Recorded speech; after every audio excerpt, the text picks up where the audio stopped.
வணக்கம். நியூஸ் ஃபர்ஸ்டின் உலக முக்கிய செய்திகள். முதலில் தலைப்புச் செய்திகள். சவுதி பேருந்து விபத்தில் உயிரிழந்தோர் உடல்களை சவுதியில் அடக்கம்.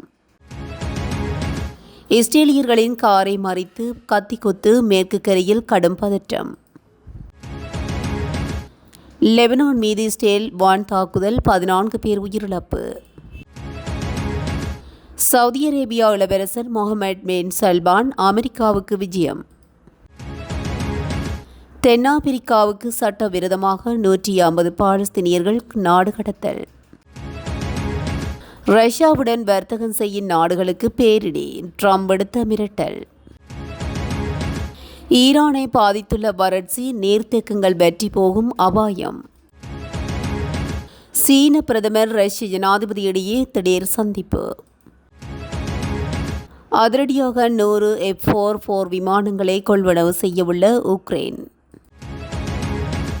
புலம்பெயர் மக்கள் விடயத்தில் புதிய சிக்கலை எதிர்கொள்ளும் கனடா. சீனா தொடர்பில் பயண அறிவுறுத்தல் விடுத்த கனடா. இந்தோனேசியாவில் நிலச்சரிவு, 18 பேர் பலி, 34 பேர் படுகாயம். நைஜீரியாவில் 25 பாடசாலை மாணவிகள் கடத்தல். சீனாவில் வாழும் ஜப்பானிய பிரஜைகளுக்கு பாதுகாப்பு எச்சரிக்கை. ஆஸ்திரேலியாவில் காட்டு தீப்பரவல் அபாயம் காரணமாக மக்களுக்கு எச்சரிக்கை. ஜப்பானில் பாரிய தீ விபத்து, 170 வீடுகள் தீக்கிரை. தொடர்பென விரிவான செய்திகள். சவுதி பேருந்து விபத்தில் உயிரிழந்தோர் உடல்களை சவுதியில் அடக்கம் செய்ய முடிவு செய்யப்பட்டுள்ளது. இதனையடுத்து உயிரிழந்தோரின் உறவினர்கள் சவுதி செல்ல மத்திய அரசு ஏற்பாடு செய்துள்ளது.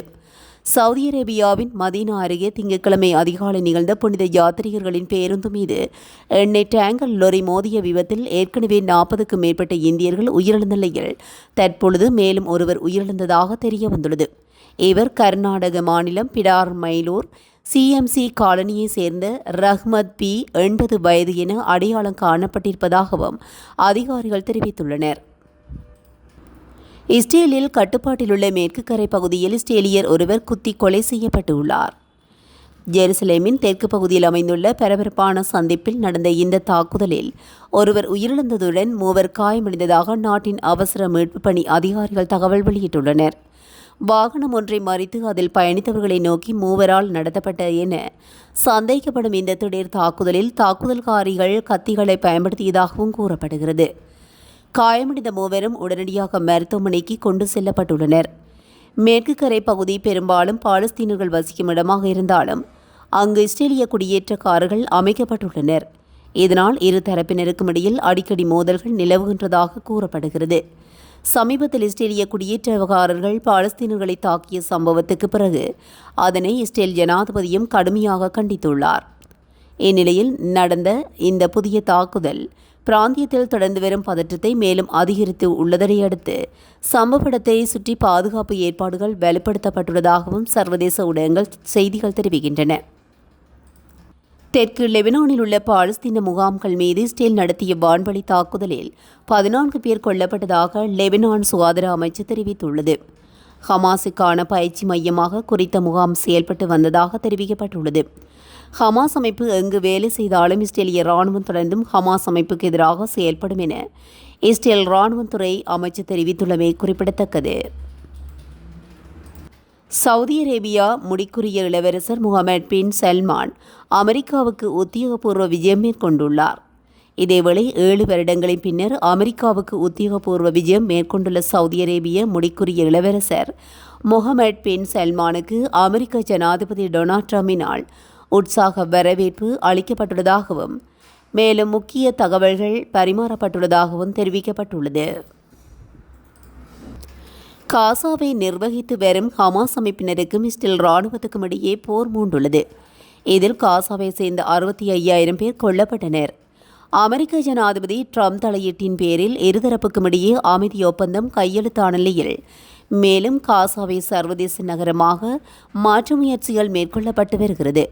இந்நிலையில் காசாவிலிருந்து 153 பாலஸ்தீனியர்களை அங்கிருந்து வெளியேற்றி சட்டவிரோதமாக தங்கள் நாட்டில் விட்டதாக தென்னாப்பிரிக்கா வெளியுறவு மந்திரி ரொனால்ட் லாமோலா தெரிவித்திருந்தார். தனி விமானம் மூலமாக அவர்கள் அங்கிருந்து வெளியேற்றப்பட்டு யோகன்னஸ்பெர்கில் இறக்கிவிடப்பட்டனர். அவர்கள் தங்களுடைய விருப்பத்தின் பெயரிலேயே காசாவிலிருந்து வெளியேறியதாக கூறினாலும் இது திட்டமிட்ட சதி என தென்னாப்பிரிக்கா குற்றம் சாட்டியுள்ளது. அமெரிக்க ஜனாதிபதி டொனால்ட் ட்ரம்ப் ரஷ்யாவுடன் எந்த வகையான வர்த்தகத்தை நடத்தும் நாடுகளும் கடுமையாக தண்டிக்கப்படும் என்று எச்சரிக்கை விடுத்துள்ளார். பதவியேற்றத்திலிருந்து அமெரிக்காவுக்கு முன்னுரிமை என்ற கொள்கையின் கீழ் கடுமையான பொருளாதார நடவடிக்கைகளை முன்னெடுத்து வரும் ட்ரம்ப் வர்த்தக குற்றச்சாட்டுகள், பரஸ்பர வரிகள் மற்றும் தடை நடவடிக்கைகள் மூலமாக பல நாடுகளுக்கு அழுத்தம் கொடுத்து வருகின்றார். 2022ஆம் ஆண்டு ரஷ்யா உக்ரைன் போரில் தொடுக்கையினூடாக ஐரோப்பிய நாடுகள் ரஷ்யா மீது பொருளாதார தடைகளை விதித்துள்ளது. குறிப்பாக ரஷ்யாவின் முக்கிய வருவாய் ஆதாரமான கச்சா எண்ணெய் வர்த்தகத்தை கட்டுப்படுத்த நடவடிக்கைகள் மேற்கொள்ளப்பட்டுள்ளன. இதனை முன்னிட்டு அமெரிக்கா ரஷ்யாவிலிருந்து எண்ணெய் இறக்குமதி செய்கிற நாடுகளுக்கு கூடுதல் வரி விதித்த நிலையில் ஏற்கனவே 25% வரி விதிக்கப்பட்டிருந்த இந்தியாவுக்கு ரஷ்யா எண்ணெய் வர்த்தகத்தை காரணமாக கொண்டு மேலும் 25% அதிகரிக்கப்பட்டுள்ளது. இந்த நிலையில் குடியரசுக் கட்சி செனட் உறுப்பினர் லிண்டேஷா கிராகம் ரஷ்யா எண்ணெய் இறக்குமதி செய்யும் நாடுகளுக்கு 500% இறக்குமதி வரி விதிக்கும் வகையில் ஒரு புதிய சட்டமூலம் நாடாளுமன்றத்தில் தாக்கல் செய்துள்ளார். இந்த சட்டமூலத்துக்கு செனட் சபையில் 85 உறுப்பினர்கள் ஆதரவு தெரிவித்த நிலையில் மீண்டும் வாக்களிப்பு நடைபெற உள்ளதாக அறிவிக்கப்பட்டுள்ளது. ஈரானை பாதித்துள்ள கடுமையான வறட்சியினால் தலைநகர் தெஹ்ரானில் முக்கிய நீர்த்தேக்கங்கள் எதிர்வரும் நாட்களில் வற்றி போகும் அபாயம் உள்ளதாக எச்சரிக்கப்பட்டுள்ளது. ரஷ்யாவுக்கு உத்தியோகபூர்வ சுற்றுப்பயணம் மேற்கொண்டுள்ள சீன பிரதமர் லீ கியாங் மாஸ்கோவில் ரஷ்ய ஜனாதிபதி விளாடிமிர் புடினை சந்தித்துள்ளதாக செய்திகள் தெரிவிக்கின்றன. உக்ரைன் பிரான்சின் 100 ட்ரபேல் F-44 விமானங்களையும் மேம்பட்ட வான் பாதுகாப்பு அமைப்புகளையும் பெறவுள்ளதாக தெரிவிக்கப்படுகிறது. ரஷ்யா தாக்குதல்களுக்கு எதிராக தன்னை பாதுகாத்துக் கொள்ளும் கியேவின் திறனை மேம்படுத்துவதற்கான ஒரு பெரிய ஒப்பந்தத்தின்படி இந்நடவடிக்கை மேற்கொண்டுள்ளது. பாரிஸுக்கு அருகிலுள்ள ஒரு விமான தளத்தில் தனது பிரான்ஸ் ஜனாதிபதி இமானுவேல் மேக்ரோனுடன் கடிதத்தில் கையெழுத்திட்ட பிறகு உக்ரைன் ஜனாதிபதி விளாடிமிர் ஜெலன்ஸ்கி இந்த நடவடிக்கையை வரலாற்று சிறப்புமிக்கது என்று பாராட்டியுள்ளார். கனடாவில் உயர்கல்வி கற்ற மற்றும் திறமையான புலம்பெயர் மக்கள் 5 ஆண்டுகளுக்குள் அங்கிருந்து வெளியேற அதிக வாய்ப்புள்ளதாக கணிக்கப்பட்டுள்ளது. கனடிய குடியுரிமை நிறுவனம் வெளியிட்டுள்ள புதிய அறிக்கை ஒன்றில் இது குறிப்பிடப்பட்டுள்ளது. தி லேக்கி பேக்கெட் 2025 என்ற தலைப்பில் செவ்வாய் அன்று வெளியிடப்பட்ட அறிக்கையிலேயே 5இல் ஒரு குடியேறி நிரந்தர குடியிருப்பாளர்களாக ஏற்றுக்கொள்ளப்பட்ட 25 ஆண்டுகளுக்குள் கனடாவை விட்டு வெளியேறுகிறார்கள் என்றும் தெரிவிக்கப்பட்டுள்ளது. எனவே அமெரிக்காவுடனான வர்த்தக போரில் கனடா தன்னை தற்காத்துக் கொள்ளும் நோக்கில் பல முயற்சிகளை மேற்கொண்டு வருகின்றன. இந்நிலையில் இவ்வாறானதொரு தகவல் சிக்கலை ஏற்படுத்துவதாக தெரிவிக்கப்படுகிறது. சீனாவுக்கான பயண அறிவுறுத்தலை கனடிய அரசு புதுப்பித்துள்ளது. குறிப்பாக குவாங்டாங் மாகாணத்தில் சிக்குன்குனியா நோய் அபாயம் அதிகரித்திருப்பதனால் இந்த எச்சரிக்கை விடுக்கப்பட்டுள்ளது. பயணிகள் மேம்பட்ட சுகாதார முன்னெச்சரிக்கைகள் மேற்கொள்ள வேண்டும் என அறிவுறுத்தப்பட்டுள்ளது. சிக்குன்குனியா என்பது நுளம்புக்கடியினால் பரவும் வைரஸ். இதன் பொதுவான அறிகுறிகளாக காய்ச்சல், தோல் சுருக்கம், கடும் மூட்டு வலி, சோர்வு, தசைவலி, தலைவலி, வாந்தி, உணர்வு வாந்தி என்பன அடையாளப்படுத்தப்பட்டுள்ளன. இந்த வைரஸை பரப்பும் நுளம்புகள் பகலும் இரவும் கடிக்கக்கூடியவை என்பதனால் எப்போதும் நுளம்பு கடியிலிருந்து பாதுகாக்கும் அவசியம் என எச்சரிக்கப்பட்டுள்ளது.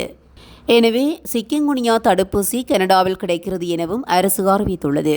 குறிப்பாக கர்ப்பிணி பெண்கள் மற்றும் 65 வயதுக்கு மேற்பட்டவர்கள் பயணம் செல்லும் முன் சுகாதார நிபுணரிடம் தடுப்பூசி குறித்து ஆலோசிக்க வேண்டும் என அறிவுறுத்தப்பட்டுள்ளது. இந்தோனேசியாவில் மத்திய ஜாவா மாகாணத்தில் கனமழை பெய்த நிலையில் பல்வேறு பகுதிகளிலும் வெள்ளம் பெருக்கெடுத்து ஓடி நிலச்சரிவுகள் ஏற்பட்டுள்ளன. இதில் பல வீடுகள் மண்ணில் புதையுண்ட நிலையிலும் இந்த நிலச்சரிவில் சிக்கி 18 பேர் பலியாகியுள்ளனர். மேலும் இதுபற்றி பேரிடர் தணிப்பு கழகம் வெளியிட்ட செய்தியில் லா கேப் நகரில் சிபியூனிங் கிராமத்தில் ஏற்பட்ட நிலச்சரிவால் 10 முதல் 25 அடி ஆழத்தில் மக்கள் புதைந்து போய்விட்டனர். அவர்களை தேடுவதில் சிரமம் ஏற்பட்டுள்ளதாகவும் சிலாகேப் நிலச்சரிவில் 16 பேர் பலியாகியிருந்தனர். 7 பேரை காணவில்லை. இதனை தேடுதல் மற்றும் மீட்புக் குழுவின் தலைவர் அப்துல்லா கூறியுள்ளார்.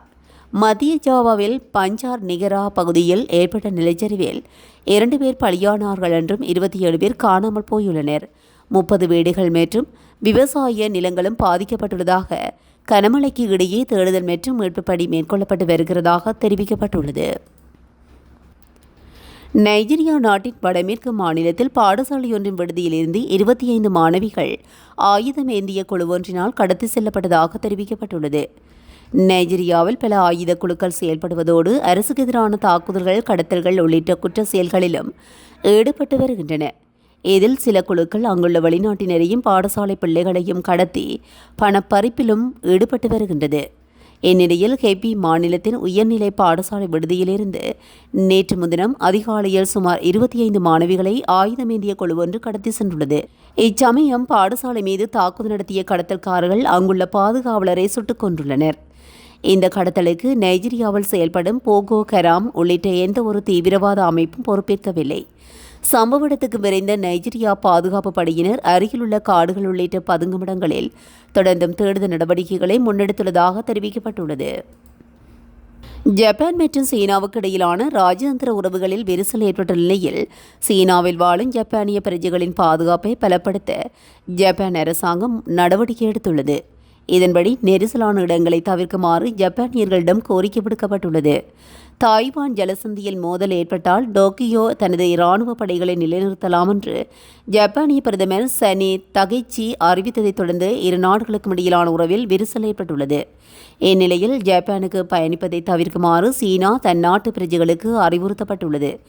இதனைத் தொடர்ந்து ஜப்பான் சீனாவில் தங்கியுள்ள ஜப்பானியர்களின் பாதுகாப்பு தொடர்பில் எச்சரிக்கை விடுத்துள்ளமை குறிப்பிடத்தக்கது. ஆஸ்திரேலியாவில் நியூ சவுத் வேல்ஸ் தெற்கு கடற்கரைக்கு காட்டுத்தீ எச்சரிக்கை விடுக்கப்பட்டுள்ளது. சாஞ்சூரி பாயிண்டிற்கு வடக்கே தீவூல் வீதியின் தெற்கிலும் லார்மர் அவென்யூவின் மேற்கு மற்றும் கிழக்கிலும் கட்டுப்பாட்டை மீறி எரியும் காட்டுத்தீ மற்றும் வெப்பம் காற்று வீசும் சூழ்நிலையால் மோசமடைந்ததை தொடர்ந்து இந்த எச்சரிக்கை விடுக்கப்பட்டுள்ளதாக தெரிவிக்கப்பட்டுள்ளது. ஜப்பானில் உள்ள ஒய்டா நகரில் சுமார் 170 வீடுகள் தீப்பற்றி எரிந்ததாக அதிகாரிகள் தெரிவித்துள்ளனர். துறைமுகத்தில் பரவிய தீ அருகிலிருந்து வீடுகளுக்கும் பரவியதாக முதற்கட்ட விசாரணைகளில் தெரியவந்துள்ளது. குறித்த பகுதியில் வசித்த மக்கள் இன்று பாதுகாப்பான இடங்களுக்கு மாற்றப்பட்டதாகவும் 70 வயதுடைய நபர் ஒருவரை காணவில்லை எனவும் ஜப்பானின் தீயணைப்பு மற்றும் அனர்த்த முகாமைத்துவ நிறுவனம் தெரிவித்துள்ளது. பலத்த காற்றின் காரணமாக தீ வேகமாக பரவியதாக கூறப்படுவதுடன் 20 மணி நேர போராட்டத்தை தொடர்ந்து தீ கட்டுப்பாட்டுக்குள் கொண்டு வரப்பட்டதாகவும் அதிகாரிகள் குறிப்பிட்டுள்ளனர். இதுபோன்ற செய்திகளை உடனுக்குடன் தெரிந்து கொள்ள நியூஸ் ஃபர்ஸ்டுடன் இணைந்திருங்கள். நன்றி, வணக்கம்.